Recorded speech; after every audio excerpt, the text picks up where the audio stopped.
కమలాపూర్ మండలం BJP senior నాయకులు బండి కలధర్ తల్లి ఇటీవల కాలంలో మరణించగా మల్కాజ్గిరి పార్లమెంట్ సభ్యులు బీజేపీ జాతీయ కార్యవర్గ సభ్యులు ఈటెల రాజేందర్ గూడూరు గ్రామానికి చెందిన కలధర్ కుటుంబాన్ని పరామర్శించి ప్రగాఢ సానుభూతి తెలియజేశారు.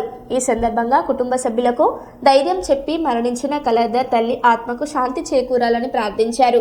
పరామర్శించిన వారిలో కమలాపూర్ సర్పంచ్ పబ్బు సతీష్, బీజేపీ నాయకులు కొండం శ్రీనివాస్ యాదవ్, రత్నాకర్, బుర్ర కరుణాకర్, బాసిరి కిరణ్, కుమారస్వామి తదితరులు పాల్గొన్నారు.